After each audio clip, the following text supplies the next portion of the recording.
السلام عليكم ورحمة الله وبركاته. اللهم صل وسلم وبارك على سيدنا محمد. ازيكم حبايبي؟ عاملين ايه؟ يا رب تكونوا بخير. خلاص بقينا في اخر الشهر. لو عندك ربع كيلو لحمة مفرومة في الفريزر، تعالي هنعمل مع بعض كفتة حاتي تحفة واقتصادية وطعمها هايل. انا معايا ربع كيلو لحمة من اللحمة مفرومة. ومعايا 60 جرام او قطعة كده من الدهن على اللية، وكمان معايا معلقتين من البرغل. البرغل ده انا نقعاه في مية سخنة يعني مغلية، غسلته نقيته وغسلته حطيته في طبق وصبيت عليه مية مغلية لحد ما باش شوية كده والمية بردت عليه. معايا كمان بصلاية مبشورة صغيرة، ومعايا معلقتين بقدونس ورق بس. معايا معلقة ملح صغيرة بس مليانة، وكمان معايا ملح وفلفل وسبع بهارات. انا دلوقتي حطيت البصل مع البقدونس مع الفلفل، معايا قرن فلفل احمر يديها طعم حلو جدا ولون كمان حلو قوي، بس ما يكونش كبير. فرمت الخضار ده مع معلقة الملح الصغيرة. فرمت فرم كويس علشان انا هصفي المية منه علشان ما يفكلناش الكفتة، وكمان هنستخدم المية دي في تصبيع الكفتة. دي اول حاجة عملتها علشان يتصفى. هنزل بقى الخضار اللي ضربته في مصفى كده على طبق علشان انزل منه المية. بنضغط بقى كده بالسباتيولا او بمعلقة عشان ننزل منه المية اللي نزلت منه يعني.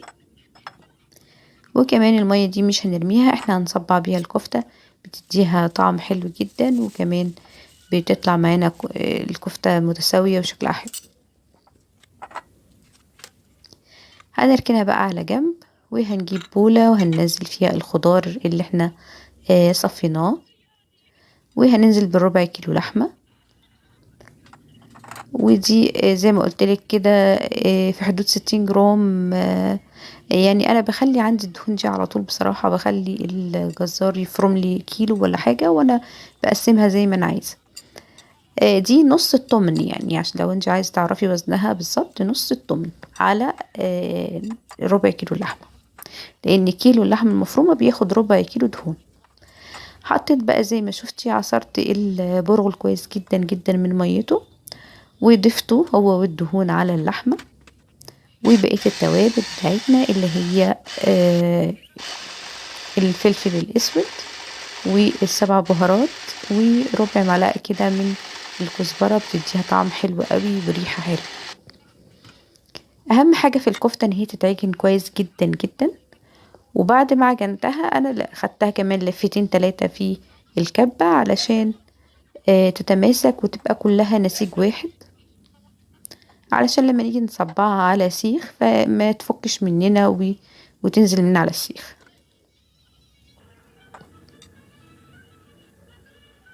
انا خدتها كده على مرتين في الكبة بتاعتي. بصي شكل الخليط بتاعها يعني اختلف، والنسيج بتاعها اختلف خالص. بقت كلها حاجة واحدة، مفيش مكونات باينة.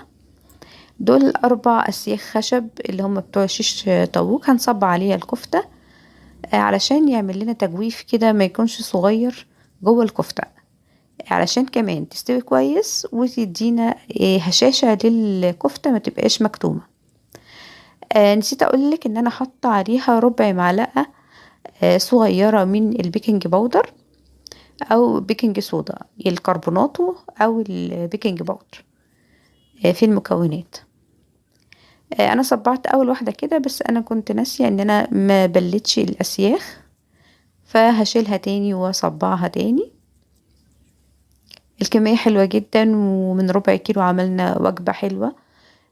هو هوريكي كمان في الاخر شكلها عامل ازاي. انا وزنتها لقيتها داخلة على نص كيلو، فيبقى الضعف الكمية.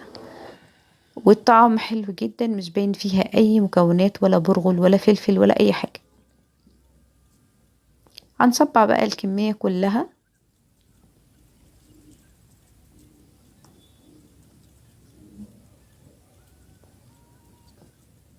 تمام كده. على فكرة دي الطريقة دي ممكن كمان تستخدميها في الشوي على الفحم، وما تقلقيش خالص، عمرها ما تفك ابدا من على السيخ.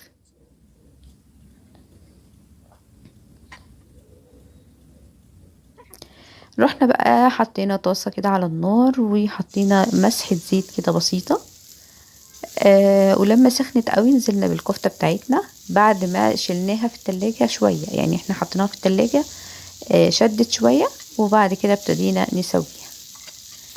ما شاء الله عملت السبع أصابع من الكفتة الكبار.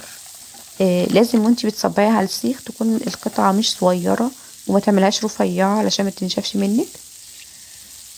زي ما انت شايفة كده انا بحاول اديها لون من كل الجهات، وما شاء الله ولا لزقت ولا فرفتت ولا اي حاجة زي ما انت شايفة. على العين التانية انا بحط يعني قطعة من الفحم كده علشان بعد كده ادخن بيها الكفتة بتاعتنا عشان تدينا ريحة الشوي. بعد ما اتأكدت ان هي خدت لون من كل الجوانب حطيت عليها ربع كوباية من المية، وده علشان اتأكد من ان لحمة الكفتة استوت 100%. وكمان لما بتشرب المية دي بتديها كرملة كده حلوة ولون احلى. كده تمام خلاص، فاضل حاجة بسيطة من المية وهتتبخر، وخلاص كده هننزلها. تمام كده، كده نزلناها